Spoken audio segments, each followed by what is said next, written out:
प्रिय धम बंधुओं, इसके बाद हम शरण गमन करते हैं। शरण गमन का अर्थ होता है कि शरण को जाना।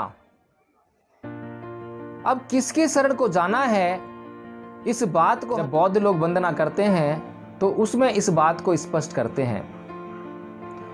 हम सबसे पहले कहते हैं कि बुद्धं शरणं गच्छामि, तो मैं बुद्ध की शरण में जाता हूं। और बुद्ध क्या है उसका अर्थ मैंने नमन में आपको बता दिया है।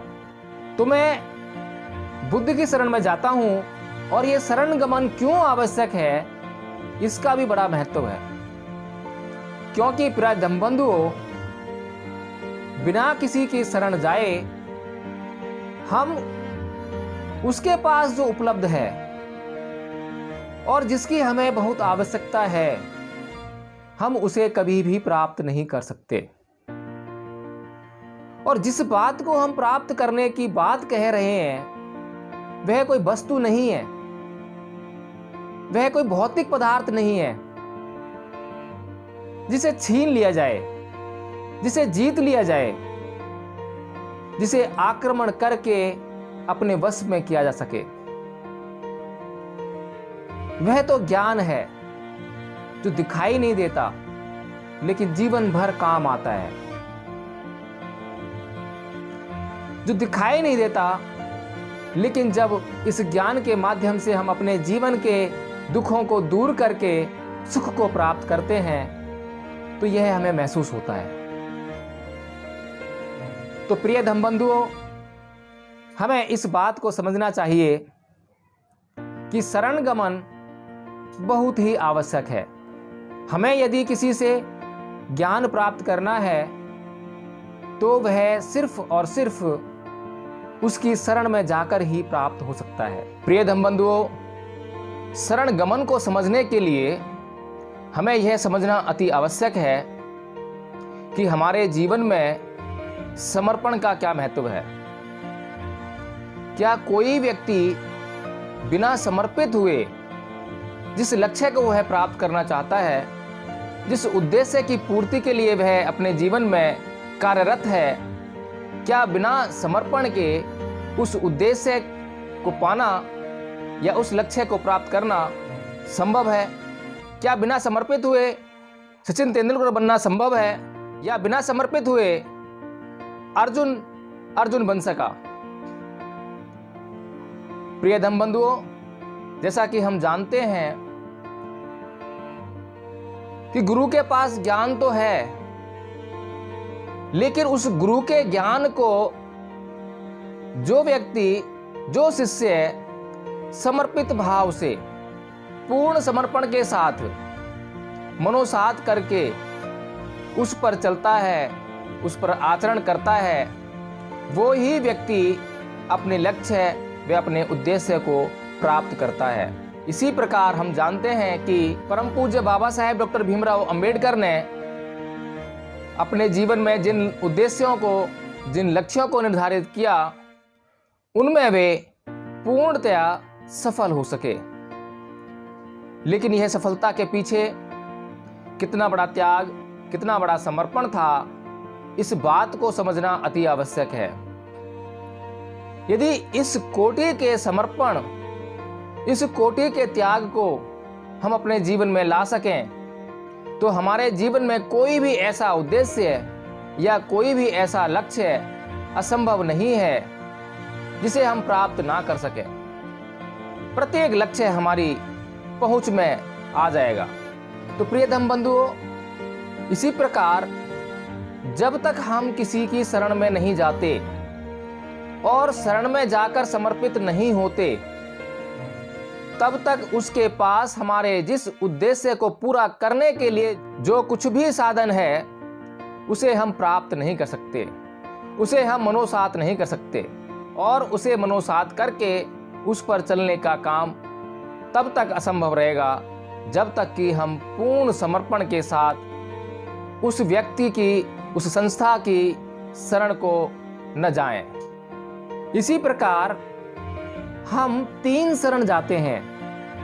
जैसा कि मैंने पहले बताया कि पहली शरण है बुद्ध की शरण, बुद्धं शरणं गच्छामि। इसके बाद दूसरी शरण है धम्मं शरणं गच्छामि। अब ये धम्म की शरण क्या है, यह समझना बहुत ही आवश्यक है। धम्म एक मार्ग है।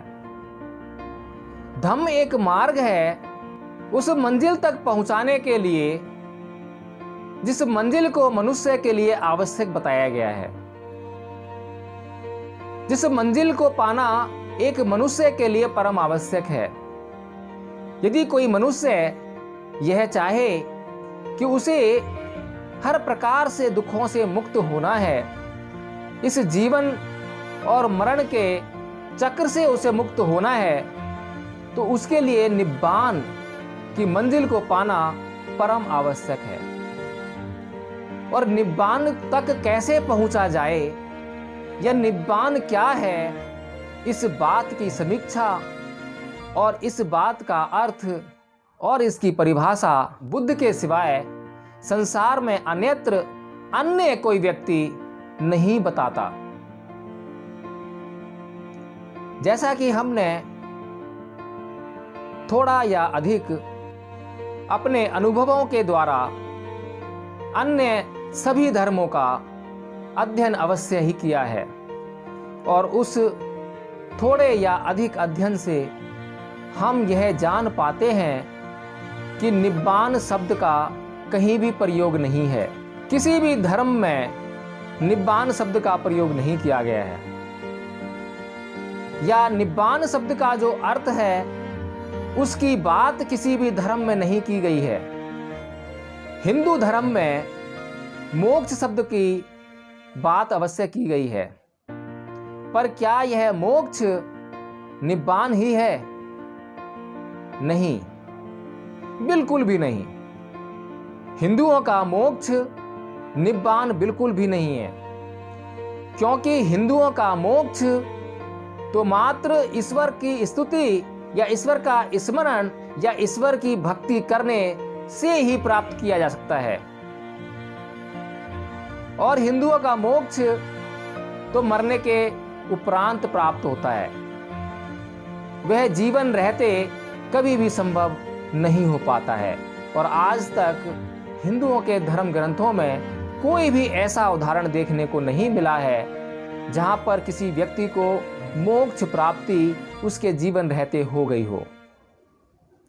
जबकि बुद्ध का जो निब्बान है वह एक मार्ग पर चलकर, जिसको बुद्ध ने धम्म कहा, और धम्म के जो अंग कहे, 4 आर्य सत्य,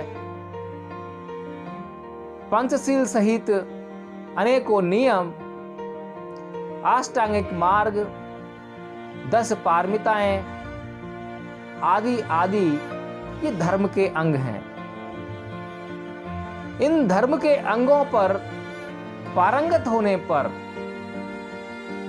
या परिपूर्ण होने पर एक व्यक्ति जिस स्थिति को प्राप्त करता है, और वह जब सुख और दुख की स्थितियों से मुक्त हो जाता है, तब उसे निब्बान प्राप्त व्यक्ति कहा जाता है।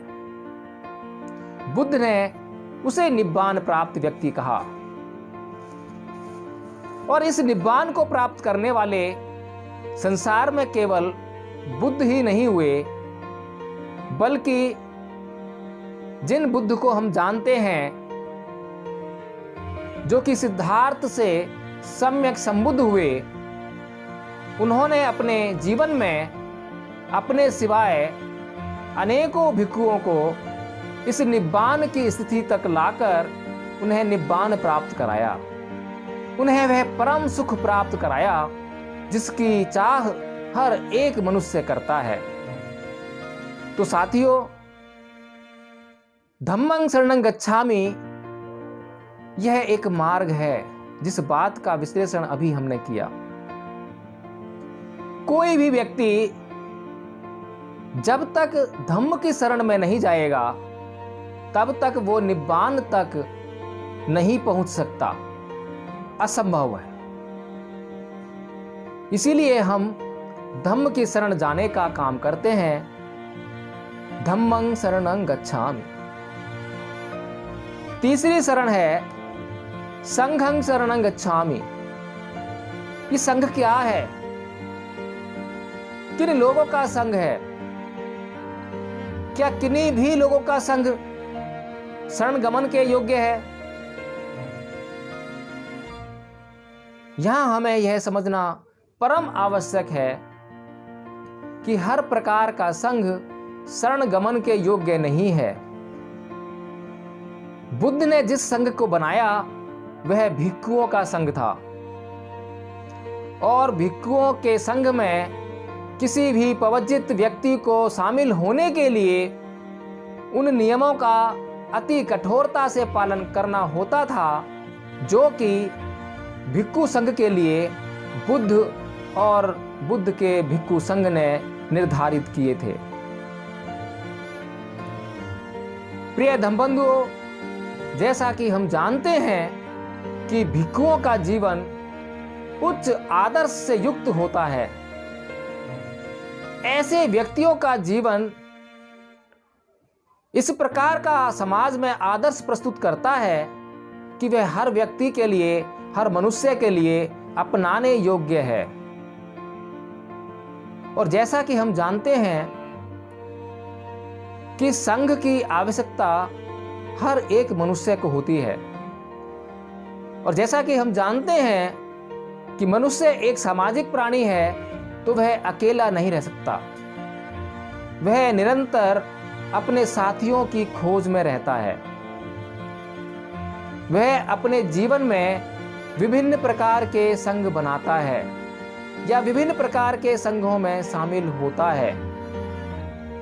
यह संघ व्यापार संघ हो सकता है, यह संघ शिक्षकों का संघ हो सकता है, यह संघ छात्रों का संघ हो सकता है, लेकिन हर प्रकार के संघ पाप और पुण्य कर्म से विरत नहीं रहते। प्रत्येक संघ पाप और पुण्य दोनों ही प्रकार के कर्म करने के लिए स्वतंत्र रहते हैं। इसीलिए बुद्ध ने ऐसे संघ की शरण जाने के लिए कहा जो कि सर्वथा उचित है, जो कि आपको सद्मार्ग पर ले जाने वाले हैं, जिनसे आप अपने जीवन में अपने दुखों का अंत कर सकते हैं। जिस संघ के व्यक्तियों के साथ रहने से हमारे जीवन के दुखों का नाश होगा। ऐसे संघ में जाने के लिए हम शरण गमन करते हैं, यानी कि हम ऐसे संघ में जाना चाहते हैं और ऐसे संघ में हमें जाना चाहिए जैसा कि बुद्ध का भिक्षु संघ था। तो यहां अगर मैं सीधे सीधे तौर पे कहूं कि हम भिक्षु संघ को नमन करते हैं तो यह अनुचित कभी नहीं है, लेकिन थोड़ा सा अपर्याप्त आवश्यक, क्योंकि हमें अपने जीवन में अनेकों संघ में सम्मिलित होना पड़ता है। इसलिए हमेशा हमें यह निर्णय करना पड़ता है कि वे संघ अच्छे हैं या बुरे हैं, सद्मार्ग पर चलने वाले हैं या कुमार्ग पर चलने वाले हैं, किस प्रकार वे अपने क्रियाकलापों को करते हैं, क्या उनके क्रियाकलापों का जो तरीका उन्होंने चुना है वह धम्म पर आधारित है। तो इसी प्रकार हम किसी भी संघ की शरण जाते हैं तो उसके भीतर समाहित गुणों को प्राप्त करने के लिए वहां पर हम प्रवेश करना चाहते हैं। वह संघ किसी भी प्रकार का हो सकता है। बुद्ध ने भिक्षुओं का संघ बनाया ताकि संसार को धम्म के जो सद्गुण हैं वो प्राप्त हो सकें। मनुष्यों ने व्यापार संघ, छात्र संघ, अध्यापक संघ और नाना प्रकार के संघ बनाए ताकि उनके माध्यम से मनुष्यों को जो वांछित लाभ है वो प्राप्त हो सके।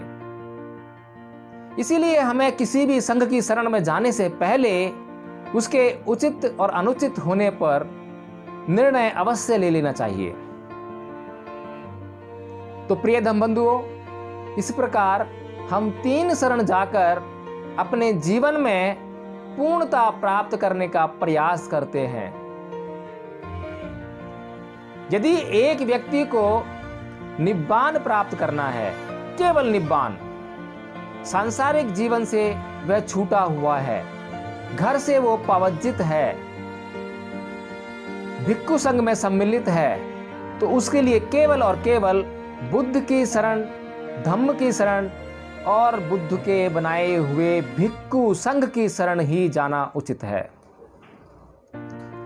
यही 3 शरण हैं जिनको जाना हमेशा लाभकारी और सुखकारी